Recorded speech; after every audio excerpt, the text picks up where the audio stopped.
Hoje nós vamos falar no Momento Cultural sobre a água.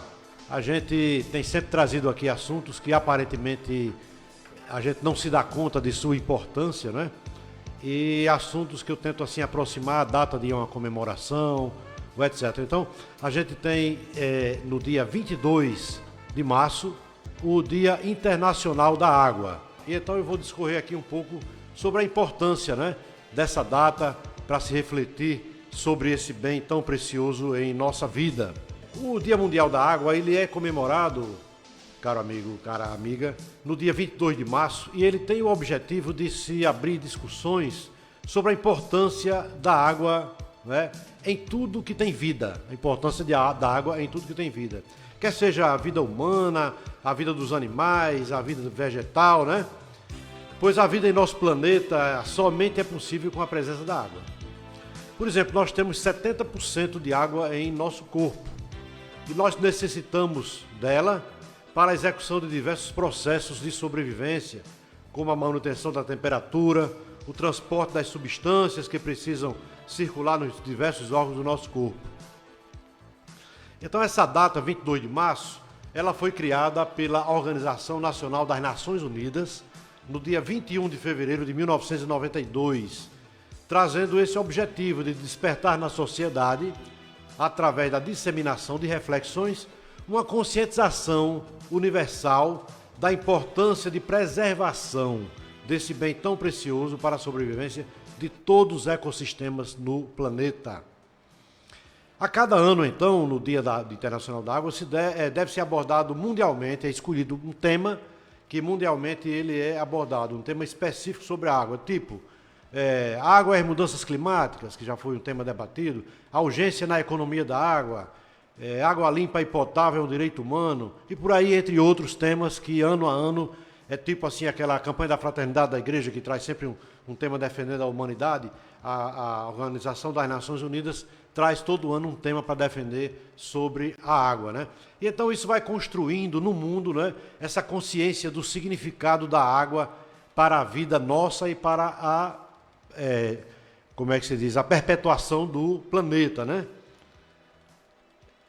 Na mesma data que foi criado o Dia Mundial da Água, também foi lançada a Declaração Universal dos Direitos da Água, lá pela ONU, né? Então tem aqui, são 10 itens, que diz aqui o primeiro: a água faz parte do patrimônio do planeta Terra. 2. A água é a seiva do nosso planeta. 3.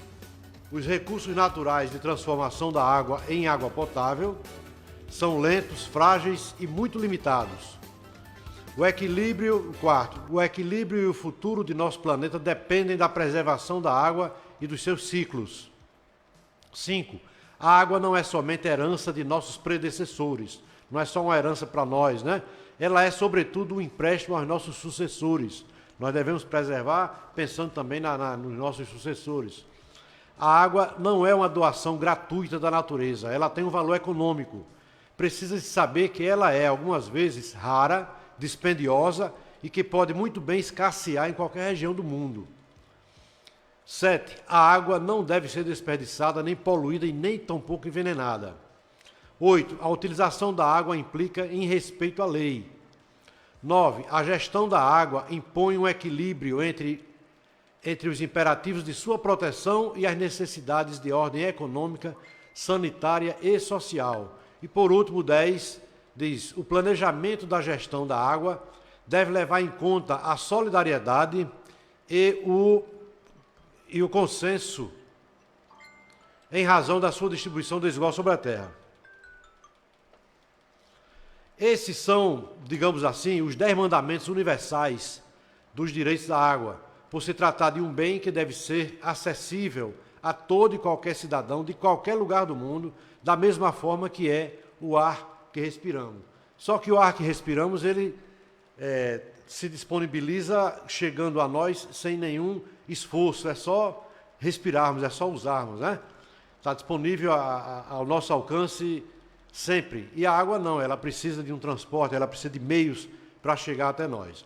Sabemos que a Terra é abundante em água e que ela é essencial para a nossa existência, mas também sabemos que é necessário cuidar para usufruir desse bem da vida com consciência e respeito pelas futuras gerações. A água do nosso planeta a superfície do nosso planeta é ocupada em aproximadamente 70% por água. Então você vê o globo terrestre, nós temos 70% de toda a área do globo terrestre, superficialmente falando, com água e apenas 30% com terra firme, né? E desses 70% de água que existe no mundo, no planeta Terra, apenas 2,5% é de água doce, ou seja, de água que pode servir para consumo humano, né? 2,5% da água disponível no mundo é que pode ser usada para consumo humano. No entanto, 97,5% desses 2,5% é água salgada. Nós só dispomos de 2,5%, né? 2,5% dessa água do mundo como água doce, certo? Como água doce. Ou seja, dos 30% de água que existe no mundo, 97,5% é salgada e 2,5% é água doce. Sendo que dos 2,5% de água doce, 70% não está acessível ao homem, porque são as águas que se localizam nas calotas polares e não tem acesso, o homem não tem acesso, ficando apenas 30% dos 2,5% como água disponível, como água doce para acessível ao homem, né? Que essas águas estão localizadas entre rios, lagos e as águas subterrâneas, que são os nossos lençóis freáticos. Então, para a gente ter uma ideia que a água ela é suficiente, mas ela não é, em relação à abundância de água que a gente tem no planeta, ela é muito diminuta, né? A água disponível para o consumo, ela é distribuída de forma muito desigual no mundo. Ainda tem mais isso, né? Onde 60% de toda a água disponível no mundo, da água doce, que é acessível e disponível, 60% está concentrada na mão de 10 países. 10 países apenas no mundo toma conta de 60% de toda a água que pode ser utilizada pelo homem no mundo. E o Brasil está em primeiro lugar. O Brasil detém, desses 60%, 12% da água do mundo está localizada no Brasil, acompanhado aí de outros países, em segundo lugar, Rússia, China, Canadá, Indonésia, Estados Unidos, Índia, Colômbia e Congo, formando esses 10 países que são detentores dos 60% de água do mundo, né? Sendo o Brasil campeoníssimo aí nisso. O planeta tem água suficiente para todos, mas sua distribuição é desigual, de forma que 10% da população mundial não tem acesso a uma quantidade mínima de água potável para o consumo diário. E a Organização Mundial de Saúde ela estabelece que o ser humano precisa de 200 litros de água dia para todas as suas necessidades. Isso aí não é o cara gastar 200 litros de uma vez, não. É para o banho, é o consumo de lavagem de roupa, é o consumo de lavagem de louça, é o consumo de todas as higienes que nós precisamos, e o consumo de alimentos, né, e de nossa hidratação é calculado 200 litros diários por pessoa. E nós temos 10% da população que não tem direito a esses 200 litros por dia, né? Inclusive no Brasil, apesar de ser o mais rico em água do mundo, né? Em função dessa distribuição, nós vamos ver mais na frente, por região, ela não chega a todo mundo, né? Segundo dados do Banco Mundial, até o ano de 2050, mais de 1 bilhão de pessoas na Terra viverão sem água suficiente. Ou seja, daqui a mais 29 anos, nós teremos uma situação em que 5 Brasis no mundo, o Brasil tem 213 milhões de habitantes, 5 Brasis no mundo vão viver sem água suficiente, não é? O problema é que a população cresce, mas a quantidade de água no mundo ela não cresce, ela não aumenta, ela oscila dentro de uma média. Ela, não é? Tem as secas, tem os ciclos, né? Mas ela não se produz assim em aumento. Além dessa má distribuição que existe, né, no planeta todo. Como disse aqui, o nosso país possui 12% de toda a água doce do planeta, sendo a nação mais rica do mundo nesse quesito, com a maior reserva hídrica entre todos os países. Mas a distribuição de água doce no Brasil, ela reflete um espelho desse quadro mundial de desigualdades entre suas regiões. A região norte do Brasil, nós temos aí o Amazonas, a região amazônica, nós temos o maior manancial hídrico do mundo. E 70% da água do Brasil está na região amazônica, sendo que essa região norte, ela só tem 8% da população. Então você vê aí uma desigualdade muito grande, 70% da água com 8% da população, né? Aí nós vamos aqui para a região centro-oeste, que tem ali Mato Grosso, Goiás, etc. Lá é o segundo maior manancial, que tem 15% das reservas hídricas do país, 15% na região centro-oeste. Mas lá, a região centro-oeste, só tem 7% da população brasileira.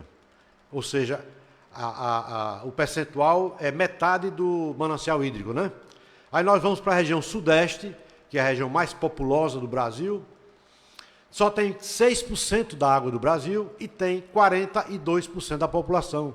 Onde está Rio de Janeiro, São Paulo e outros estados ali vizinhos, né?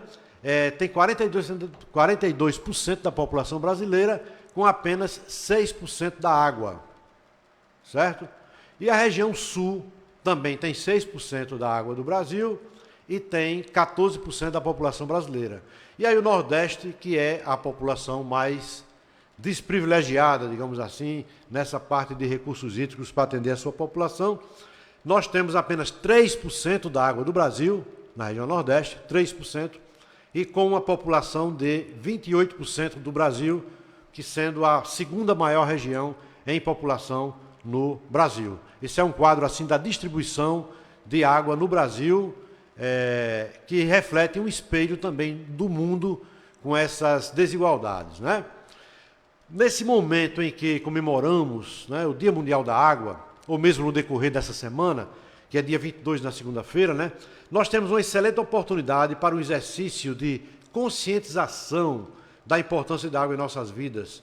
E um grande passo nesse sentido, ele pode ser dado, né, através dos nossos professores, nas escolas públicas e privadas, com um estímulo a essa discussão com seus alunos, que por sua vez, obtendo esse conhecimento, esse estímulo, poderão atuar como multiplicadores desse conhecimento junto aos seus familiares. Então, seria aqui uma sugestão nossa, uma ideia, de as escolas começarem a difundir essas questões da importância da água e esses alunos, eles servirem como agentes multiplicadores desse conhecimento em suas famílias. Dessa forma, teremos uma significativa parcela da população começando a tomar conhecimento, né, e consciência desse tão importante assunto sobre a água, né? E principalmente para as nossas futuras gerações. E então aqui eu aproveito, né, esse momento, eu acho que a gente tem que lançar uma discussão dessa e deixar também uma proposta. Eu aproveito para lançar essa sugestão de professores se engajarem, né, na multiplicação desse conhecimento junto ao seu alunado. E essa sugestão vem assim em forma de se desenvolver atividades com os alunos que possam se debater esse tema, né? E eu trago aqui, inclusive, sugestão de 4 temas assim que dentro dessa área que pode ser discutido apenas como sugestão, sem querer me intrometer na parte didática, né? Na parte pedagógica, mas apenas uma sugestão de um cidadão, né? Que seria o seguinte, por exemplo, um assunto, um debate sobre as consequências da escassez de água potável no planeta. Esse tema, discutir com os alunos e cada um trazer uma ideia e tal. Outro tema, elaboração de mural e quadros e desenhos, né, para os alunos de menor nível, por exemplo, sobre a preservação da água, né, os cuidados básicos que ajudam na preservação de água, se criar murais e quadros e desenhos e discutir esse assunto com as crianças. Num nível mais avançado um pouco, uma encenação teatral de como seria a vida sem água, por exemplo. Isso tudo vai tocando, vai despertando o consciente de cada um, né? E, por fim, também assim, algumas dissertações com temas assim, sem água não há vida, água é fonte de vida, água é para todos. Então, são sugestões que eu trago para essa área educacional, tocar nesse assunto tão importante para a nossa vida, né? E como responsabilidade nossa de vamos dizer assim, preservar também não só a água, mas essa consciência sobre ela para as futuras gerações. Então, encerrando esse primeiro quadro do Momento Cultural, né, Fique por Dentro, nós esperamos ter dado mais uma contribuição aos caros ouvintes da 87.9 FM, como também aos internautas que nos acompanham aí atentamente. Por sinal, nós queremos aqui mandar um abraço a todos aqueles que já estão criando aí o hábito de nos ouvirem, né, de participar do nosso programa, que está a cada semana crescendo em audiência, e isso nos traz assim gratidão por esse reconhecimento do nosso trabalho que visa contribuir com o aumento de conhecimento para as pessoas.